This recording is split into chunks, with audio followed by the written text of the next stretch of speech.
Okay, hello everyone, and welcome to another edition of Cross the Pond with me, Martin Cullup, International Fellow at the Taxpayers Protection Alliance Consumer Centre and the Director of the Consumer Centre, Lindsey Stroud. Today we've got a very special guest, Clive Bates, who should need no introduction, but he was former Director of Action on Smoking and Health in the UK's anti-smoking organisation, and in 2003 he joined Prime Minister Tony Blair's strategy unit. He now runs a consultancy called Counterfactual and is a big advocate for harm reduction. So welcome, Clive. Thanks for coming to speak to us. Hi, Martin, Lindsey. What a pleasure. Very good to be on. Yes, thank you. Right. It's been quite a momentous time in the last couple of weeks in America, which is what we were hoping we could talk to you about.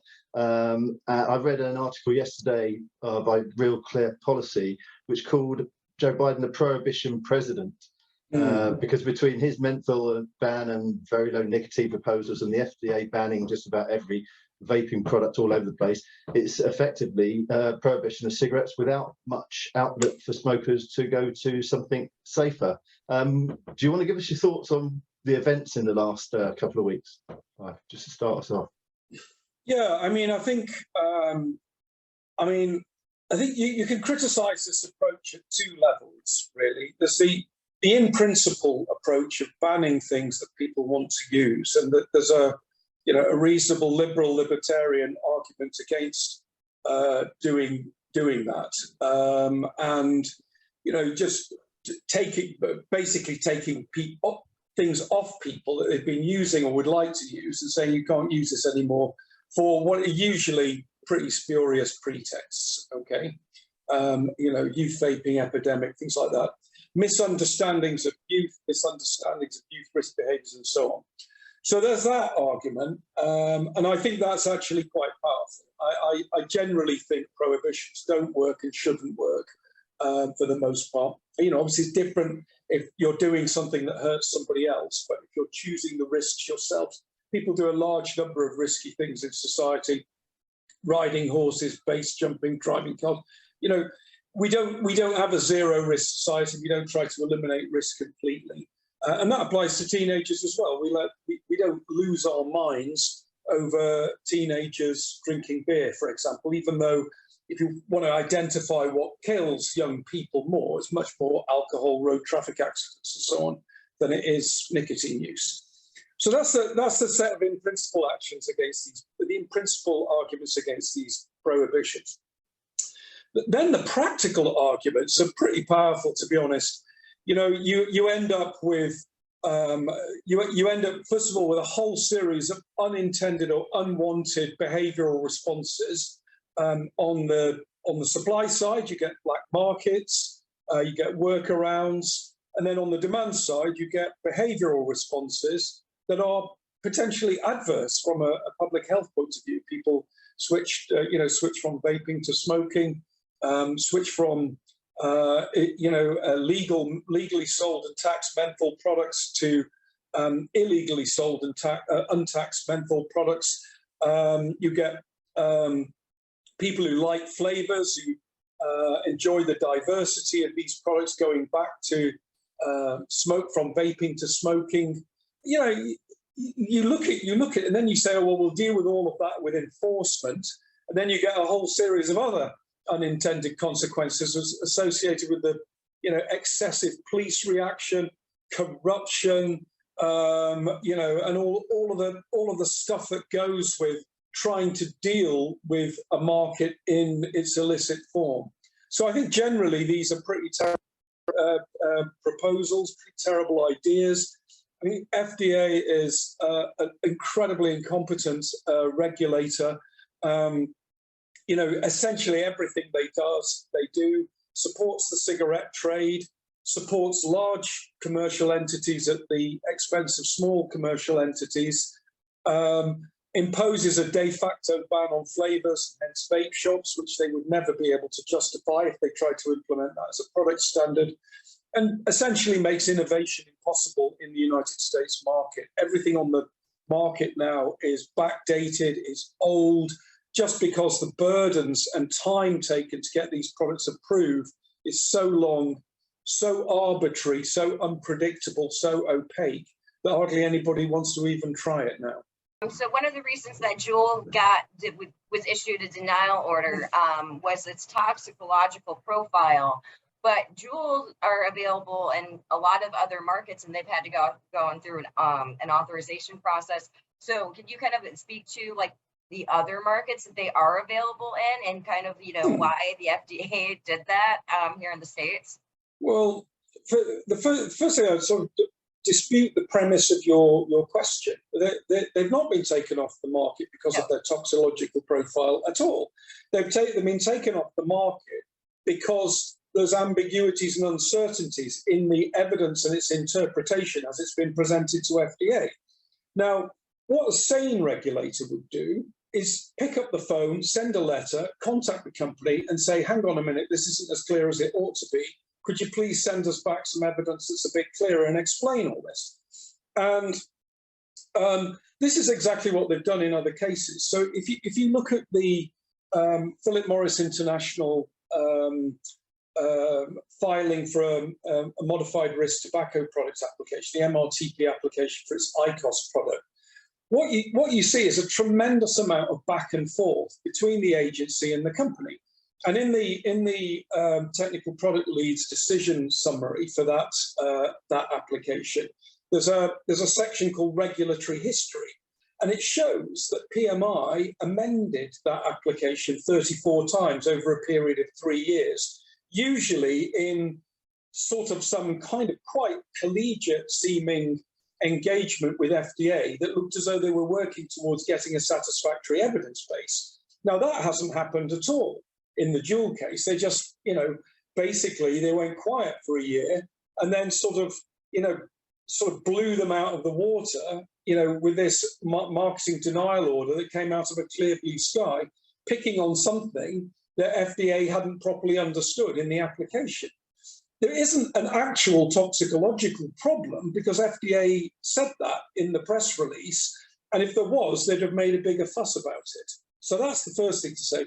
The second thing to say is that these products are on the market and they're perfectly all right everywhere in the world, including in the US. There's no problem with them in the European Union and some of the other markets that they are in. The difference is the US uses an authorization process. In the European Union, they use a notification process. So the problem in the US is that the regulator has to say yes and has the power, arbitrarily, I think, in this case, to say no. And that's what they've done. And they've done it for other reasons. I'm pretty sure of that. They've done it because, youth vaping epidemic, they need to look as though they're a muscular regulator. They need to sort of look as though they've got a grip on it. They need to assuage their critics in Congress, the Bloomberg, groups and so on, who've been criticizing them. So they've wanted to almost have a kind of show trial and then a public flogging just to show that they aren't a meek and feeble regulator. And Juul is the obvious one to pick because they've attracted all the controversy in the past. But there's nothing even a problem with the youth vaping epidemic, and certainly not for Juul. In absolute terms, youth vaping is way down from 27.5% in 2019 to 11.3% in 2021. And Juul's share of the young people using vaping products has fallen as well. So it's less than 0.6% of high school students are now using Juul products, and most of those will be infrequent. So it's kind of turned into a non-existent problem, but they're basically still being, punished for that, in my opinion. What do you make of the part of the MDO that said that there were concerns about third-party products being used with Juul? I mean, this seems to be part of the decision was because there are counterfeiters out there, or there are bootleggers. I mean, has anything been seen like that before for any regulation of any product around the world? I found those comments unbelievably extraordinary. FDA is responsible for regulating this market, and if there are illegal products on the market, they're responsible for enforcement, taking them off. End of story. It's not Juul's problem. It's like saying if somebody doesn't. I mean, this is very concerning for open systems, by the way, because obviously anyone can put anything into an open system. So if you have to prove to FDA that your system is safe with literally the entire superset of things that you could put in it, you're doomed.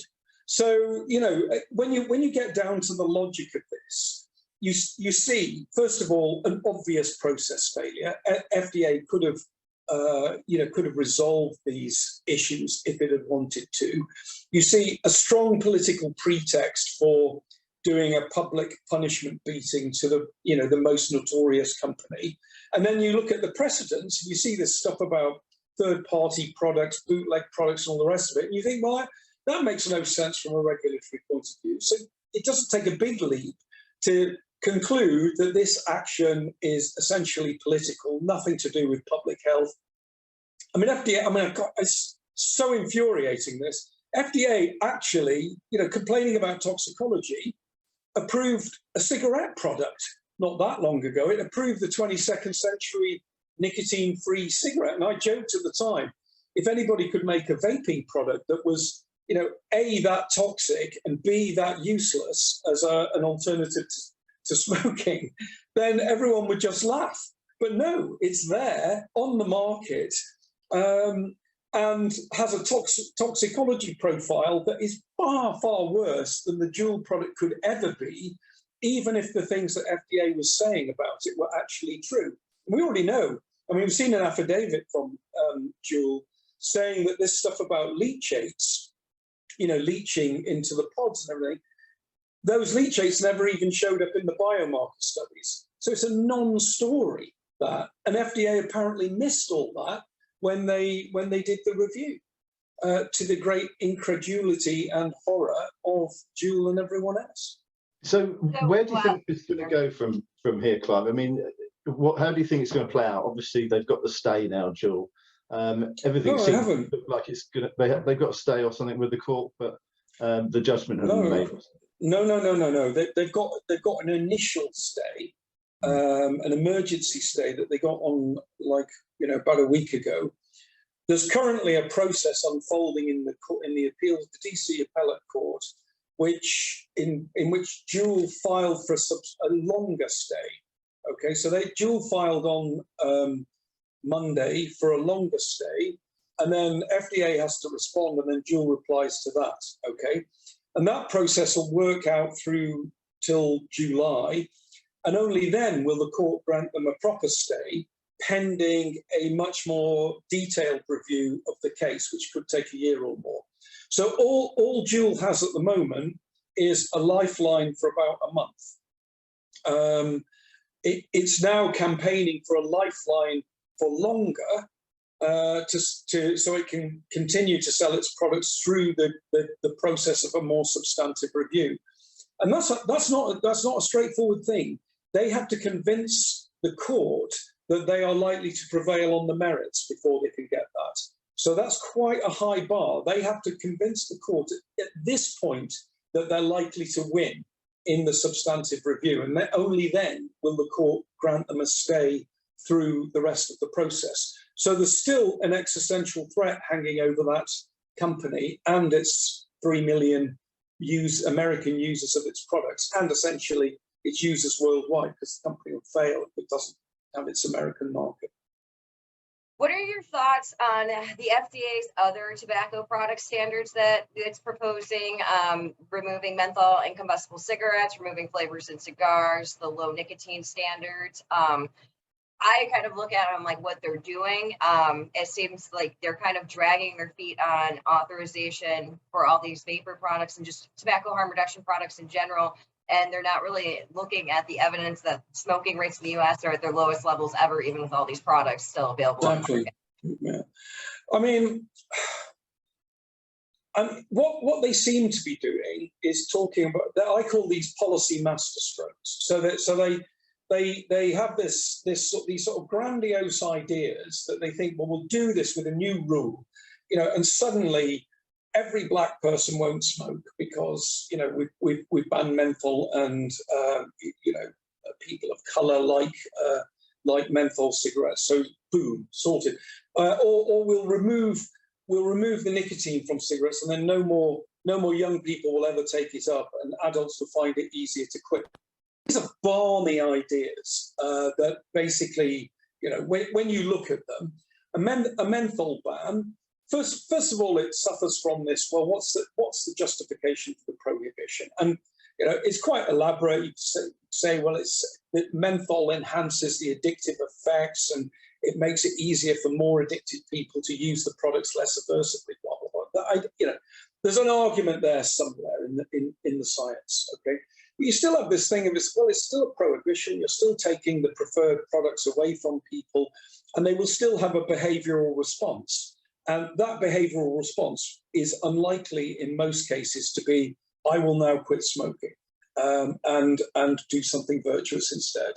They will respond by smoking something else, by mentholating cigarettes somehow, by buying black market menthol cigarettes, possibly by switching to vaping, although FDA is doing its best to make sure that route is the least appealing of all. It still hasn't authorized a single menthol vape, even though that would be an obvious thing to do to pair with a cigarette menthol ban, is to authorize menthol vapes so that there's an attractive pathway for people who move. So that's a bit of a muddle. It's a bit of a mess. It's to me, it's often dressed up in the language of you know, anti-racism and, you know, Black Lives Matter and all that. To me, it feels very patronizing, some of the language that is used about that measure, in that, you know, why would you single out a particular community for protection against a different community that's smoking different products? What's so great about Marlboro non-menthol that you leave that on the market and you remove Marlboro menthol? So that, to me, intellectually, it's a bit of a mess and full of contradictions.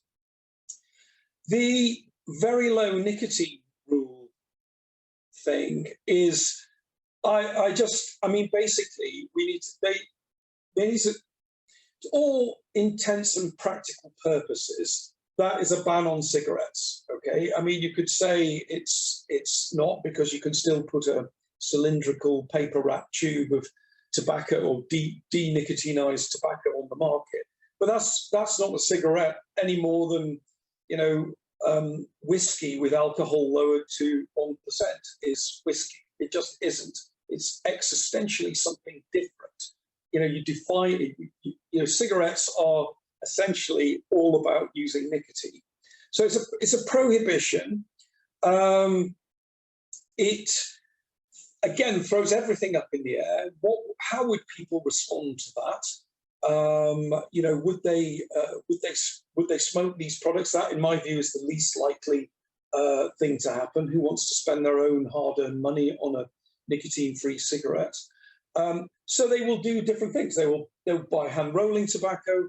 They'll smoke cigars. They'll smoke, or they'll switch to vaping products, hopefully, or they'll buy black market or counterfeit nicotine cigarettes, counterfeit nicotine-free cigarettes with actual nicotine in them. There's all manner of possible behavioural responses to that.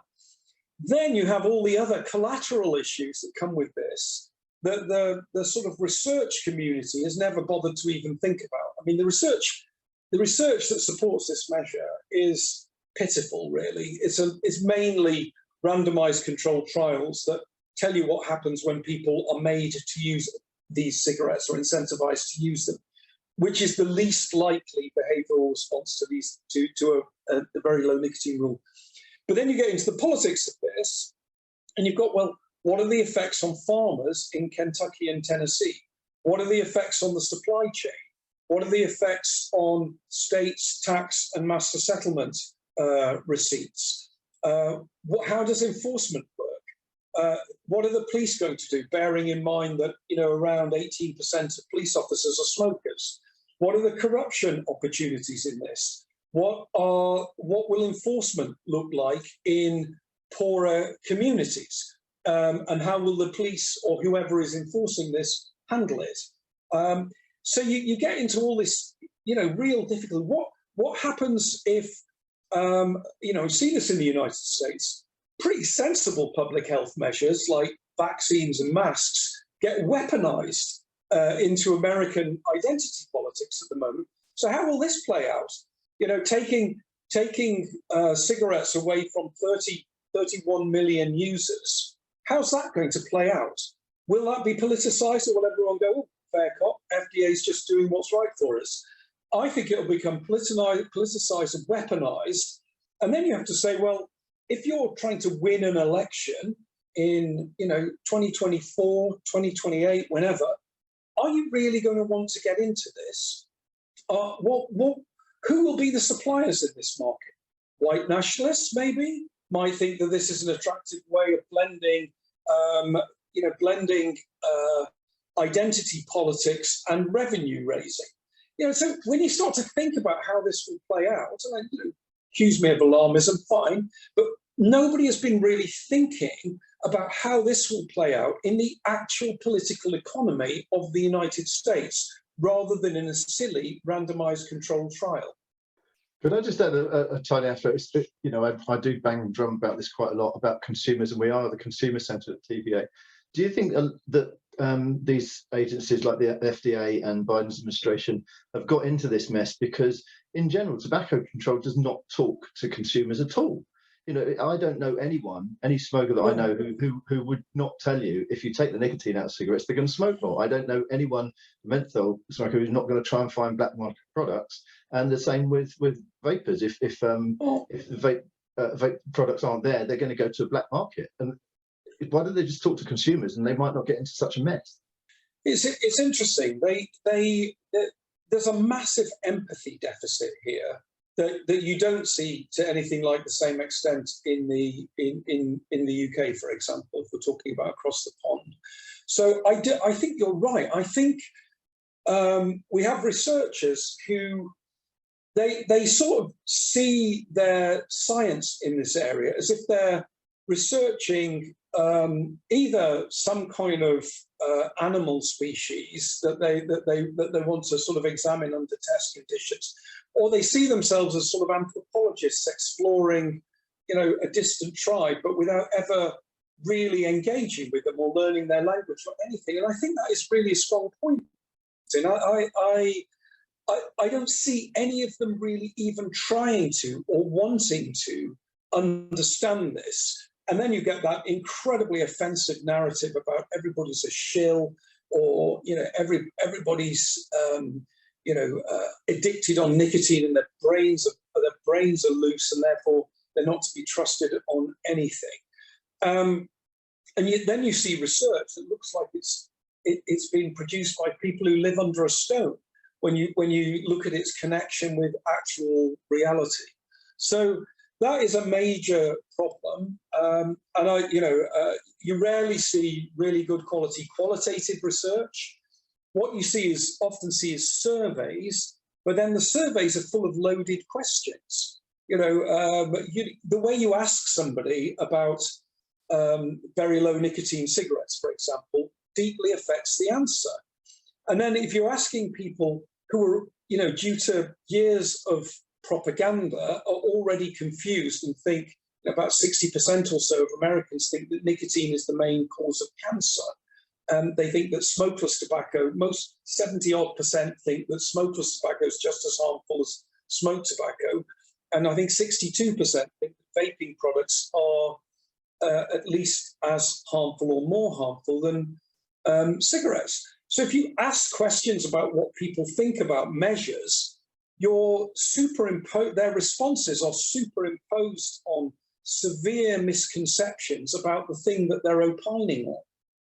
So you're asked whether you think you should get rid of nicotine. Of course you do. If you think it's the cancer-causing agent in cigarettes, and that you can get rid of it at no cost to the user, which is essentially, essentially what people do think. Then they realise that actually, you take the nicotine out, no one will actually use the product. They'll do something else. So that's a complete mess. And I agree with you.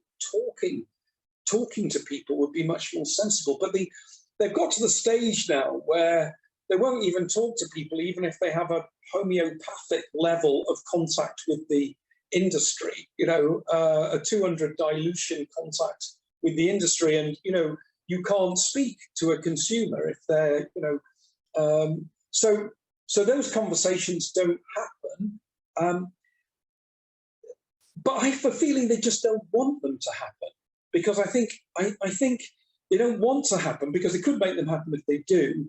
But the real reason is this entity, this complex of organizations, academics, conferences, journals, journal editors. It only exists if all of this is harmful.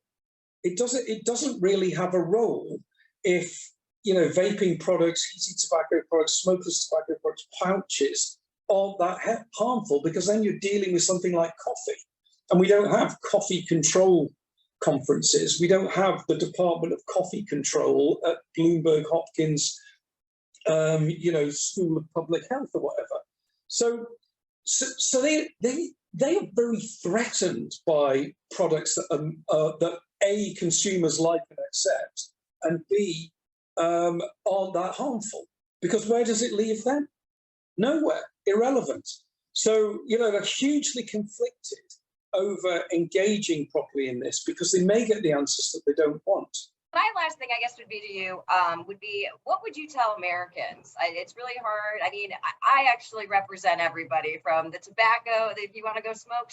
If you quit smoking, using less harmful products, awesome. But what would you tell these people right now, especially it could be like there's under attack everywhere that they go? Yeah.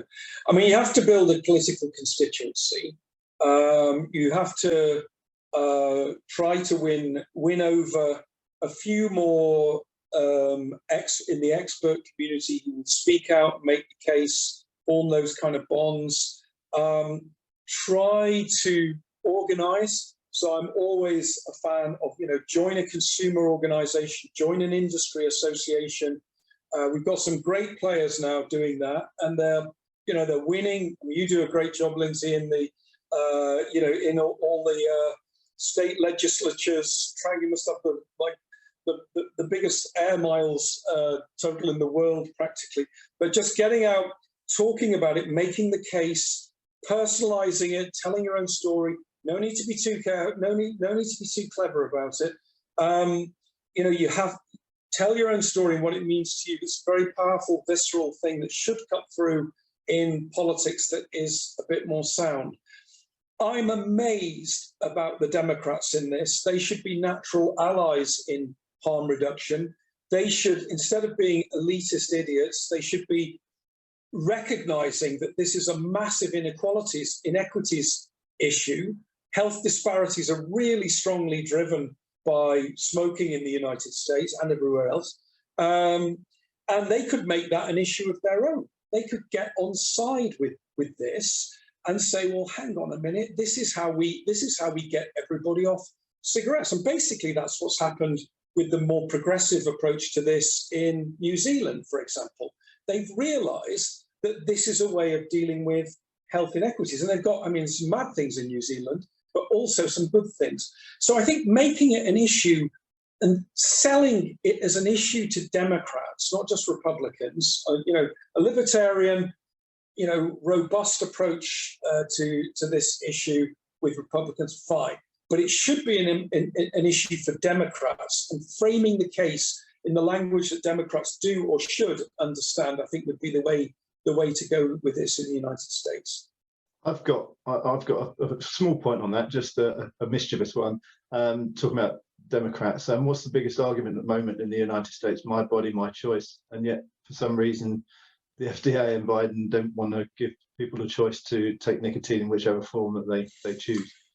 Yeah, but that's true, but it's framed differently. It's framed, the framing in the United States is a gruesome, historically awful, predatory industry, capturing the bodies of young people with addiction in order to hold them as customers for life. So that dynamic, that argument has prevailed in the United States, that it's about addiction and therefore not about choice, and it's about young people and therefore not about adult autonomy. And dismantling that, because that premise is nonsense, basically, but it's very compelling as a media and political narrative. It allows, grandstanding congressmen to act as heroic figures in the drama. It allows FDA to puff up its chest and do radical things like take Juul off the market. But that's the narrative to challenge and to get back onto a proper bodily autonomy argument and deal with youth vaping in the context of youth risk behaviors, of which there are many: alcohol, illicit drugs, driving while texting, driving under the influence, gang membership, carrying knives, self-harm, a whole raft of mental health things, abuse, bullying. If you do the catalogue of things that afflict young people in the United States, toking on a Juul or a puff bar is way down the list of things that any sane parent should actually be losing sleep over. Perfect. Well, I think that's a good place to end at. Clive, thank you so much for coming on. I'm sure we'll have to do this again, especially after everything kind of comes down. Yeah, that would be great. Anytime. Thanks a lot, folks.